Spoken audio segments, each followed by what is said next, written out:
Lo que está pasando ahorita en el mundo no es casualidad,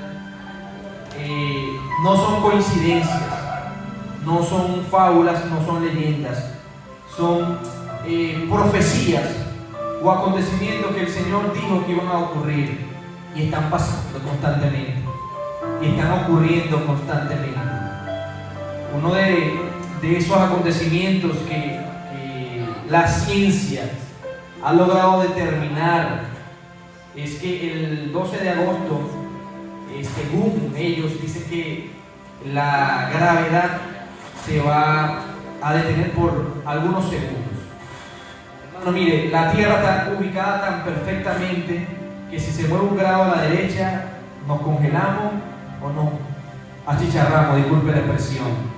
O sea, Dios colocó tan perfecta la Tierra en una ubicación tan real que no podemos decir que la creación es producto de una explosión o es producto de una evolución. Fue tan perfectamente ubicada, hermano, que si pierde la gravedad, los sistemas del planeta colapsarían, hermano. Pasarían muchas cosas. Y según para ese día 12 de agosto también se van a alinear 6 planetas que se van a poder ver desde algunos lugares, y va a haber un eclipse solar y tantas cosas que se están prognosticando y se están viendo. Que el Señor ya viene, hermano.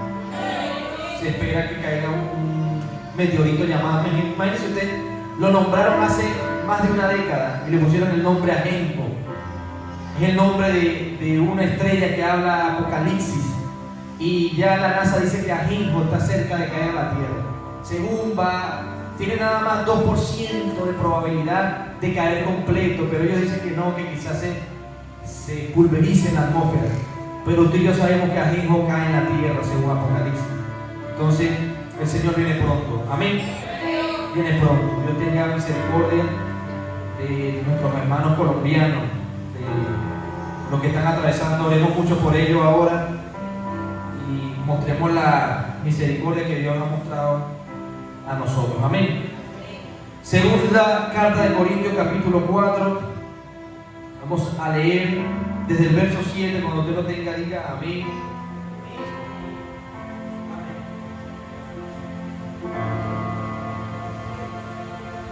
Leemos la palabra santa de Dios en el nombre del Señor Jesús. Amén. Dice así: pero tenemos este tesoro en vasos de barro, para que la excelencia del poder sea de Dios y no de nosotros, que estamos atribulados en todo, mas no angustiados. Diga conmigo, mas no angustiados.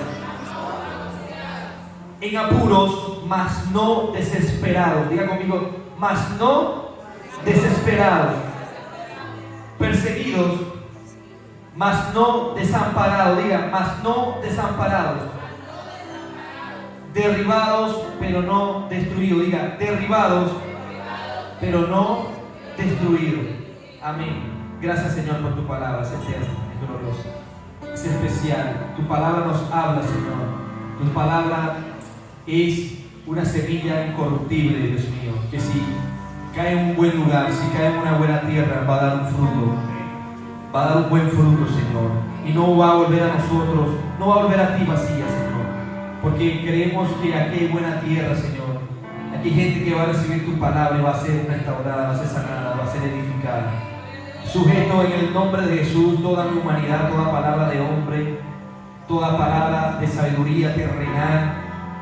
Y te pido a ti, Dios mío, que cada palabra que se hable sea conforme a tu voluntad.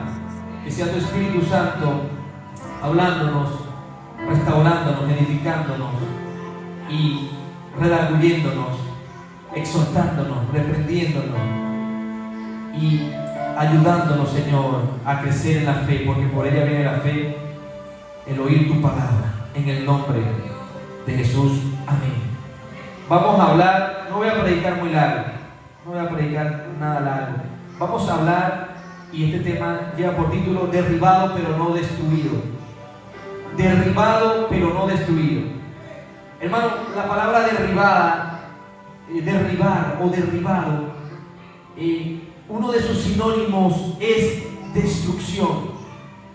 Y en la situación que Pablo está afrontando, hermano, es tan fuerte, es tan terrible, y él lo describe y empieza a hablar de las condiciones que atraviesa su apostolado, su llamado, pero no para vanagloriarse y no para transmitir lástima, sino para que vean lo que él está atravesando por causa del Evangelio.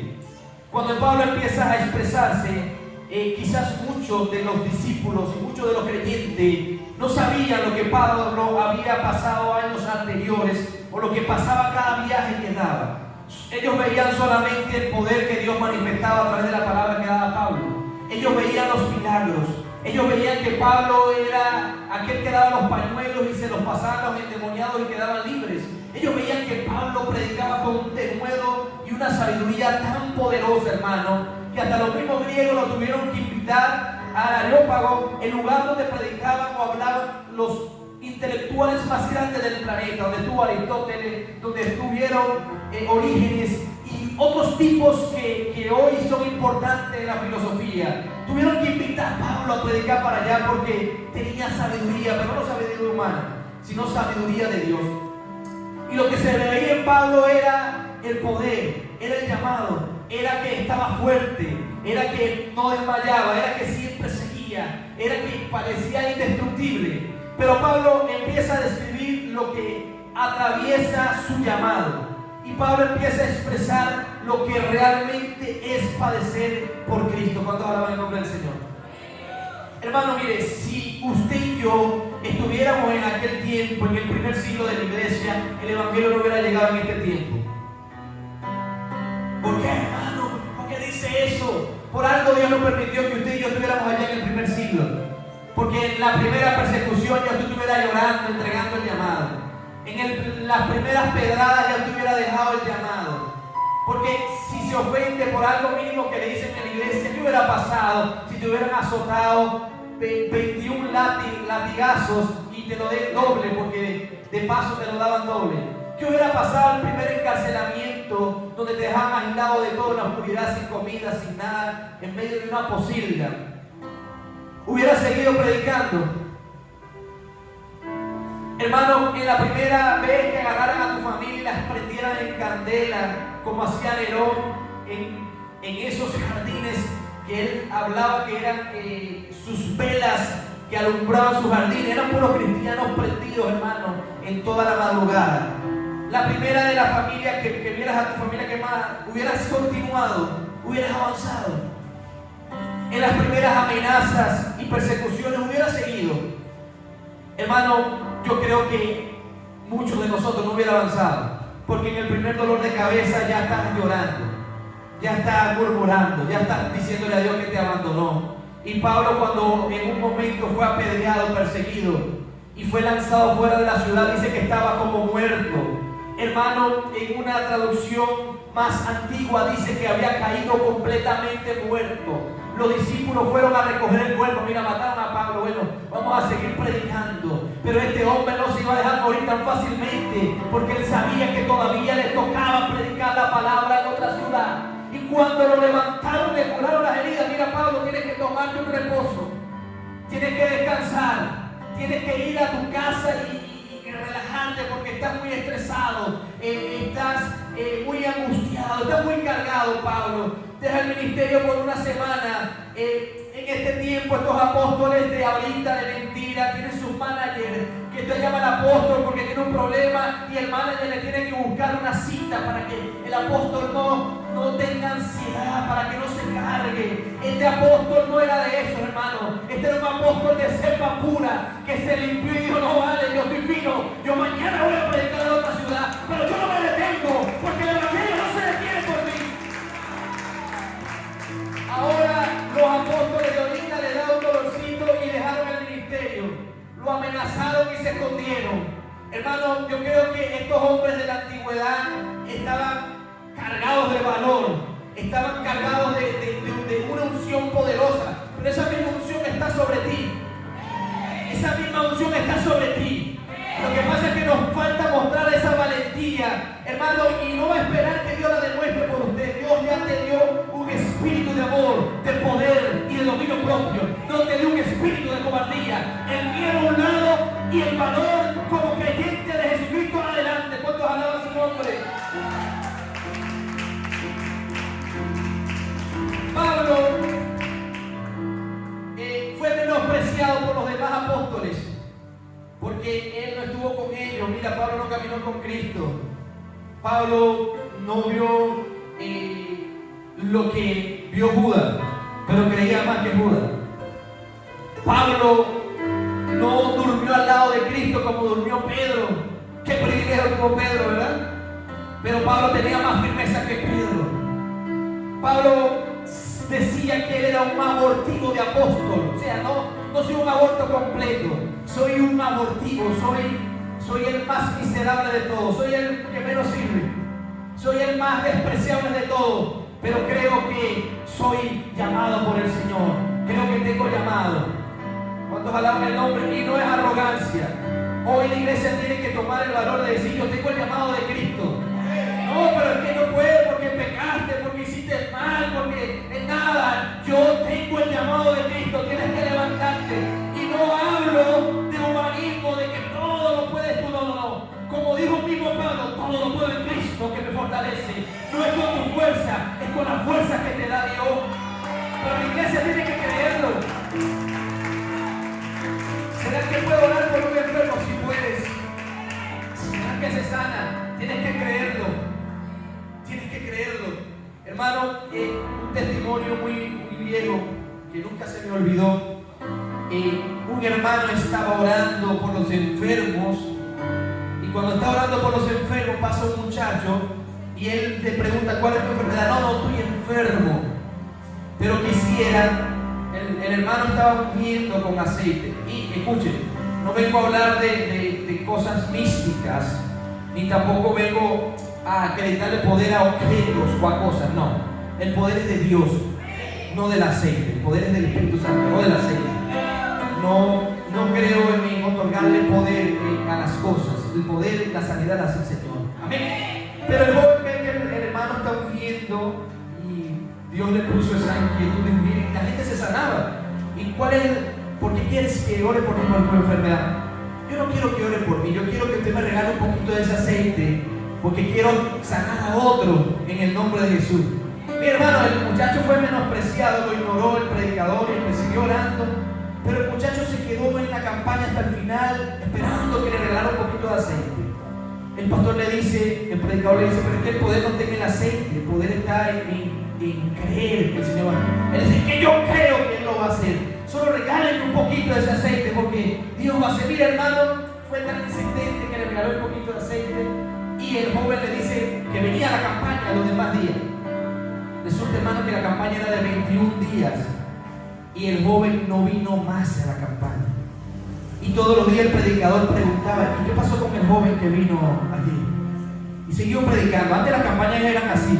Usted nunca fue a una de esas campañas de 30 días, pastor, 21 días. La hacemos de 3 días y quedamos cansados, ya estamos reventados. Que el diablo atacó, que el Señor reprende el diablo. ¿Qué diablo atacó? Tú tienes el poder como la iglesia. ¿Ven?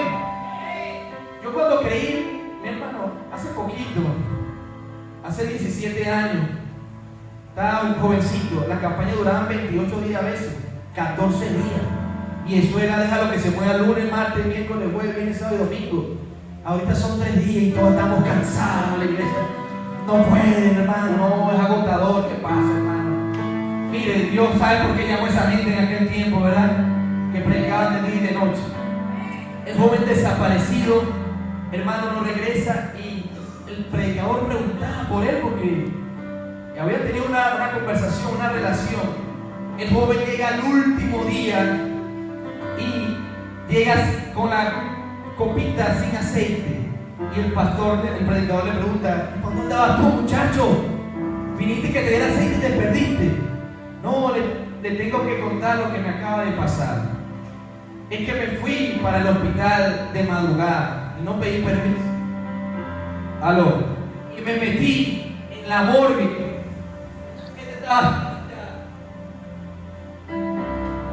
Me metí en la morgue del hospital porque donde estaban los enfermos no me dejaban ingresar, y como no había nadie en la morgue, empecé en la morgue a orar, y empecé a orar, y empecé a orar, y empecé a ponerle la mano y a ungir a algunos muertos.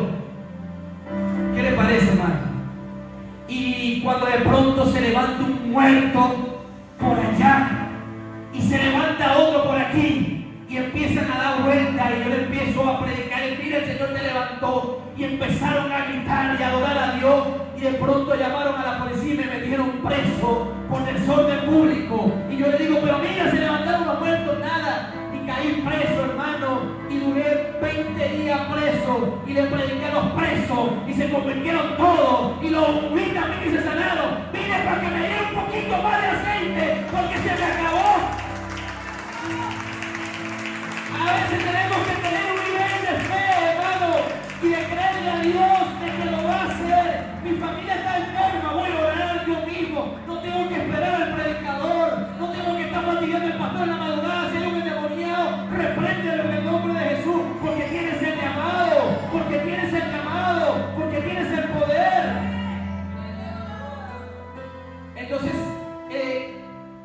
vivimos de los testimonios ajenos, o vivimos de cuentos que no son de nosotros. Es momento de que testifique lo que Dios hace. Amén. Es momento que tú también testifiques. Y no es vanagloria cuando usted testifica a Cristo. No a ti, a Cristo. Si Dios hizo un milagro que tú viste, cuéntalo. Eso es glorificar, lo vas a dejar escondido. Si Dios salvó un alma y tú quieres contar, mira, el Señor la salvó, cuéntalo. Hay que empezar a glorificar a Dios cuando alaban su nombre. Entonces Pablo era el más menospreciado de los apóstoles. Ni siquiera fue elegido, hermano. Cuando van a buscar el sucesor de Judas, él ni siquiera contaba como apóstol porque él andaba persiguiendo a la iglesia. Vinieron a Matías. O sea, legalmente Pablo ni siquiera entra en esta lista. Entonces a Pablo lo tenían aislado y le daban exigencias que no le daban a otros, pero Pablo las cumplió. Pero Pablo empezó a crecer en la fe. Hubo un momento que Pablo escribe a Corintios porque estaban pidiendo cartas de recomendación. ¿Qué le parece? No es nuevo eso. Yo pensé que eso era una moda de este tiempo. No, en aquel tiempo para pasar a las ciudades de la iglesia estaban pidiendo cartas de recomendación de los que tenían mayor testimonio. Y Pablo empieza a hablar y decir, bueno, yo no tengo carta de recomendación. Mis cartas son ustedes, mi recomendación son ustedes. El sello de mi apostolado es que ustedes están perseverando. El sello de que yo estoy llamado por Dios es que están creciendo. Y empieza a describir poco a poco lo que atraviesa. Y caigo en este texto donde él dice que estamos atribulados en todo, mas no angustiados. Hermano, la tribulación no es algo que se pueda evitar. No es una condición de sentimientos ni de emociones. Es algo que se vive. ¿Sí me explico?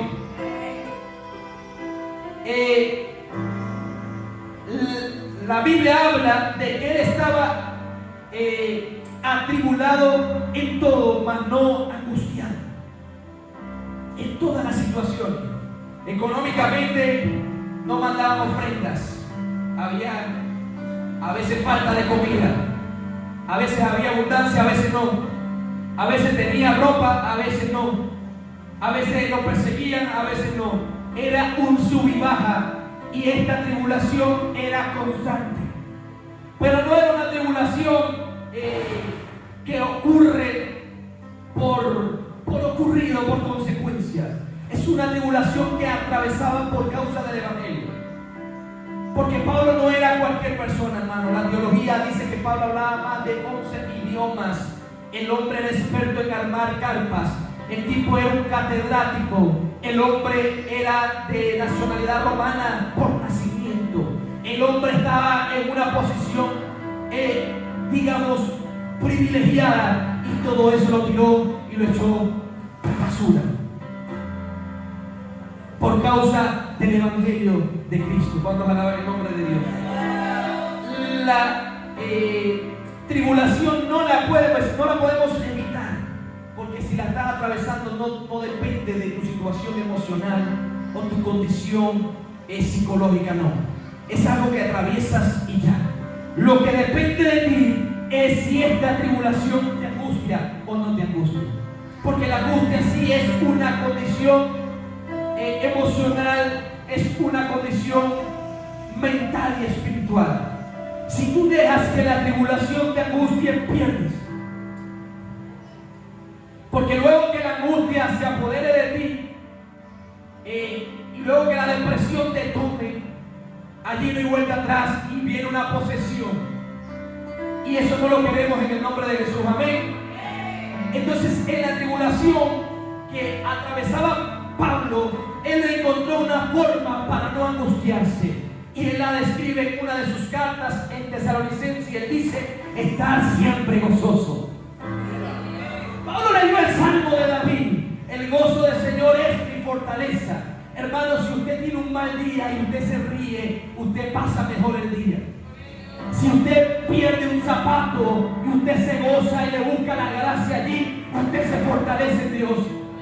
Si usted hablaron mal y lo quieren rayar murmurando y usted dice: bueno, ríase del problema, y usted va a ver que esa angustia no lo va a poseer, sino que va a vivir de gloria en gloria y de poder en poder.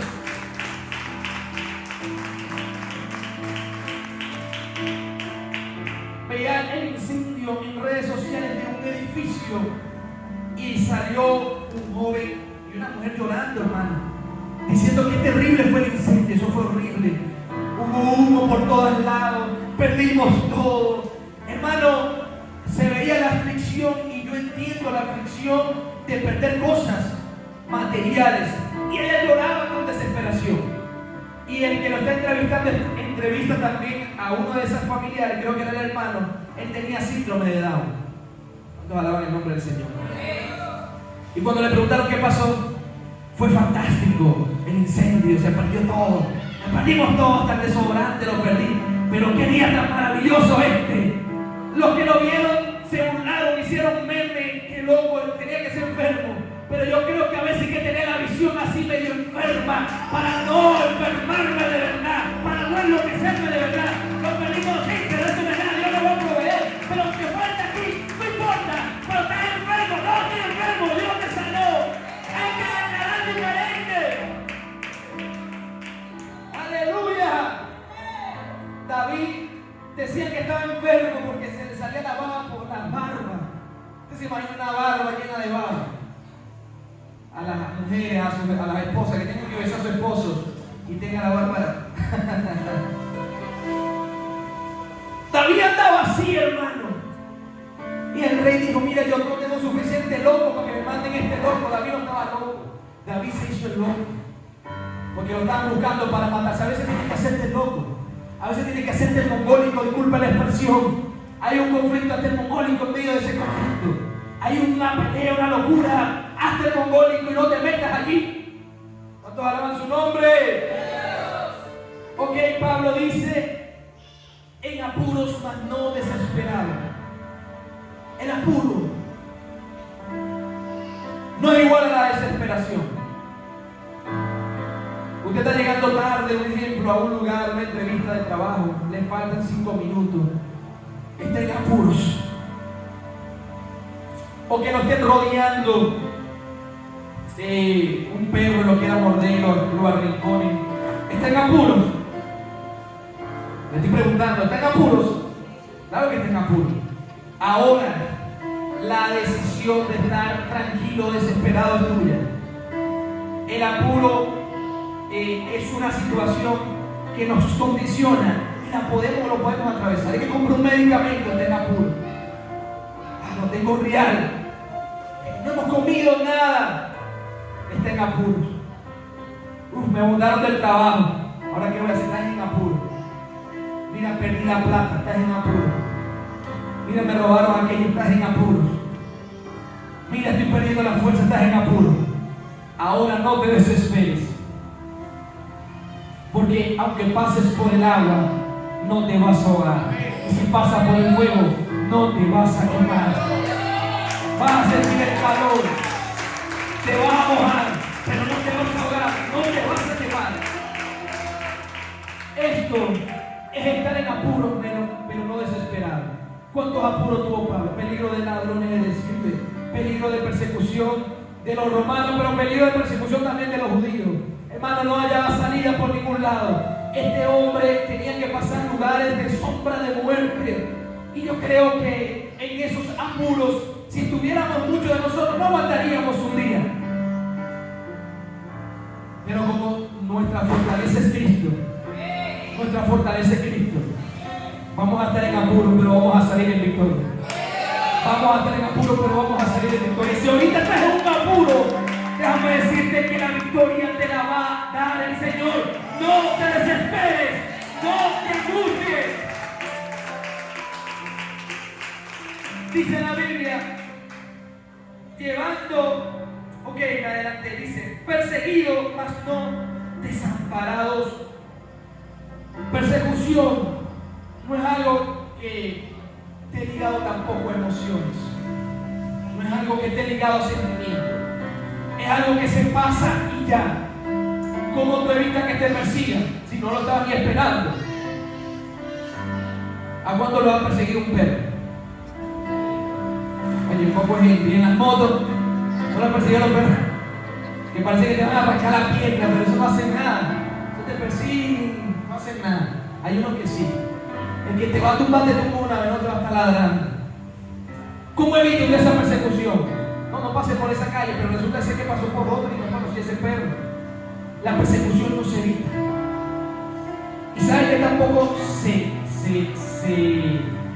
se liga a emociones, tampoco se liga a nuestro corazón. El estar acompañado por Dios. Él dijo, estoy perseguido, pero no desamparado. La decisión de que te acompaña o no lo acompaña no era de Pablo, era de Dios. No era que él decía, el Señor me va a acompañar hoy, no.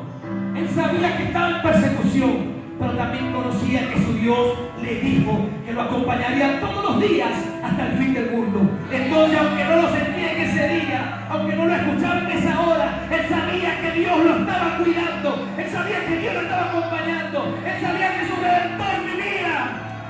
¡Aleluya! Job, hermano, lo perdió todo y Dios no le habló más.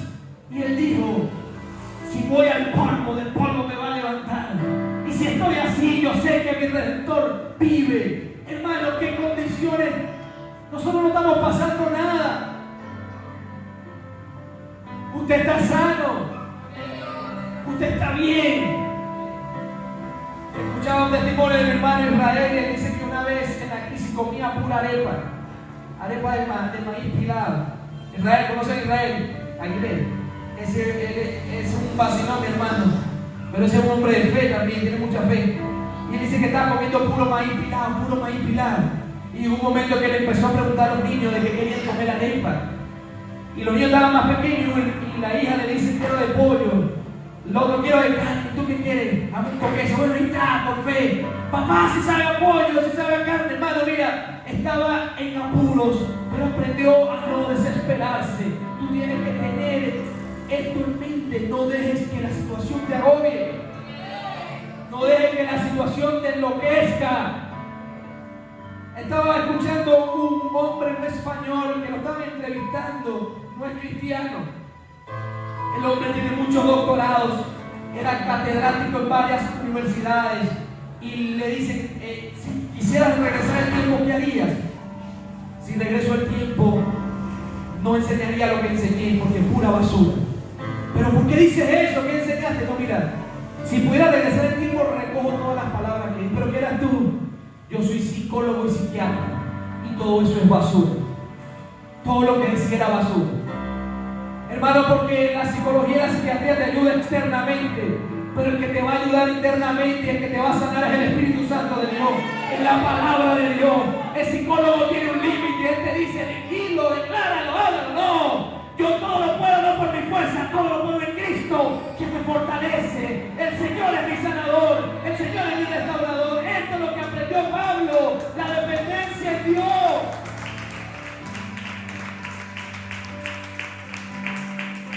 Y por último dijo, desamparados. Y por último dijo, derribados, pero no destruidos. Lo dijo en plural, porque le estaba hablando de los que lo acompañaban en el ministerio, de los apóstoles. como le dije al principio, sinónimo de derribado, usted lo busca en Google, en un diccionario, porque ya no quieren usar diccionarios, ya buscan la IA de una vez. No digan que no, de una vez le preguntan a la IA y no verifican si es verdad o es mentira. Pero en todos lados usted busca que es derribado y derribado es destruido. Pero Pablo separa derribado de destruido y dice: estoy derribado, estamos derribados, pero no destruidos. Hermano, y no lo hacía para que la gente lo viera con lástima o con compasión, no. Él no andaba buscando, ay, pobrecito Pablo está caído, o él andaba dando lástima, no. Pablo estaba diciendo la verdad: estoy derribado, pero todavía puedo levantarme. ¿Cuántos están aquí que han sido derribados? ¿Cuántos aquí han sido derribados por la situación del país? Derribados por problemas personales, derribados por la depresión, derribados por la misma angustia, derribados por la desesperación, derribados por el desprecio de tu familia, derribados por una lucha que tienes tremenda que nadie conoce, derribado porque no encuentras salida al problema, derribado por las acusaciones del diablo, derribado por tantas cosas. Pero ¿sabes qué? No estás destruido. Vengo a decirte de parte de Dios que sí estás derribado. Quizás hemos sido derribados muchas veces, pero aún nos queda un poquito de fuerza para levantarnos. Aún nos queda algo para... ¡Aleluya! La palabra original derribado en el griego es katabayomenoi. ¿Cómo es? Ok. Kata significa abajo y bayó significa arrojar con violencia. Pablo dice: estoy arrojado con violencia, estoy tumbado. Pero la palabra que usa para contrarrestar el estar derribado es, pero no estoy destruido, y la palabra es apayumenoi, que significa totalmente arruinado, aniquilado, borrado y ejecutado. Hay un escritor, un teólogo llamado J.B. Phillips, y él describe que lo que Pablo estaba hablando era de una pelea greco-romana, que cuando tumbaban a un luchador con un puñetazo, le decían: está catabayonidado, está derribado, que es catabayonei, o sea, lo tumbaron. Pero resulta que si este luchador no se levantaba, era declarado en knockout, como el boxeo. ¿Cuánto le gusta el boxeo? Santo, pastor, mira, a mí le gusta el boxeo. Dios te ayude, pastor. A mí me gusta también el boxeo. ¿A cuánto le gusta pegar golpes? Hay una hermana que está aquí que como que levantaron las cejas, como que le gusta pegarle golpes. Dios ayuda a mis hermanos, ¿verdad? Nos fortalezca. Ok, lo que digo, lo que estaba diciendo Pablo era que yo soy un luchador que le acaban de meter un madre de golpe, me han tumbado, casi muerto, casi noqueado, pero todavía no me han destruido. Porque resulta que a veces la pelea la ganaba aquel que había recibido más golpes que Rocky. Y cuando estaba todo ensangrentado, golpeado, hinchado, molido a golpe, en el último round, en el último momento lanzaba un golpe que noqueaba al otro y resultaba ser el ganador. Entonces, cuando estaban catabayonidados o estaban derribados, todavía no se podía declarar la victoria para el otro. Tú ahorita estás derribado, pero el diablo todavía no va a declarar victoria sobre ti. Tu familia puede estar derribada, pero el diablo todavía no será llevado. Tus sueños lo ha derribado, pero él todavía no está destruido. Tus anhelos, tu ministerio está derribado, pero todavía el diablo no lo va a destruir, porque el manager, que es Cristo, está iniciándole a él, en los perdidos. ¡Ey, espérate! Estás derribado, pero no estás destruido. Y la Biblia dice que el justo cae 7 veces y 7 veces se levanta. ¿Por qué no dice 7 veces lo levanta Dios? ¿Por qué dice 7 veces se levanta? Porque el Señor está allí en la pelea contigo. Él hey, tú puedes. Porque Él es el que te está dando la fuerza. No le dejes que Dios haga todo. Dios no te va a poner la mañana a hacer la lepa, tienes que hacer la lepa tú. Ay, Señor, dame real, tienes que ir a trabajar tú, me estoy explicando. Entonces estás derribado, Dios no va a dejar que te destruyan, pero Él te está diciendo, levántate, vente, levanta el ministerio, levanta la familia, levántate, levántate. Derribado, pero no destruido. Cierre sus ojos, levante su mano arriba, allí donde está. Y por un momento vea que le ha derribado el diablo, o usted mismo, o la situación. No sé. Vea en qué área está derribado, o en cuántas áreas está derribada. Yo creo que en algunas yo estoy derribado, pero yo no estoy destruido. Y piensa en qué área estás derribado ahora mismo. No depende de ti, no es emociones. Esto no es nada psicológico. Es que analices qué área fue derribada. Y déjame decirte que el Señor hoy te levanta. Hoy el Señor te levanta. Hoy el Señor te da nuevas fuerzas. Hoy el Señor alienta tus pasos. Estás derribado, pero el Señor no va a dejar que te destruya el diablo. No se va a destruir tu economía, no se va a destruir tu familia, no se va a destruir tu hija, no se va a destruir tu hijo. Pero es que ya lo veo ya derribado. No, la iglesia puede estar derribada, pero la iglesia no está destruida, porque las llaves del Hades y del infierno las tiene Cristo. Y no van a prevalecer contra la iglesia. Hoy levanta tus manos y recibe nuevas fuerzas de parte de Dios. Recibe nuevas fuerzas de parte de Dios. Recibe esa mano gloriosa que habla en Isaías y te dice que Él extiende su mano y Él te levanta. Así estés en el sepulcro más terrible o en la cárcel más profunda. Él te levanta hoy, no es mañana, es hoy. Ay, mis sueños se acabaron, ya no puedo estudiar, ya no puedo montar el negocio, ya no puedo cantar, ya no puedo predicar. No. Tú fuiste derribado, pero no has sido destruida. No has sido destruido y no vas a ser destruido y no vas a ser destruida. Señor, gracias. Señor, levanta a tu pueblo de este derribo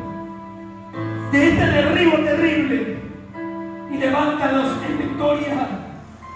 Cada área que hemos descuidado, donde hemos sido derribados, ten piedad de nosotros, oh Dios.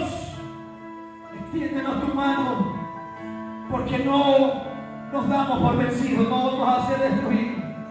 Estamos allí, golpeados en el piso con violencia.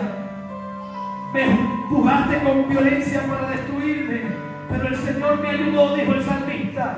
El Señor hoy te ayuda. Ayuda a tu pueblo, Señor, levanta a tu pueblo. Levanta a tu iglesia.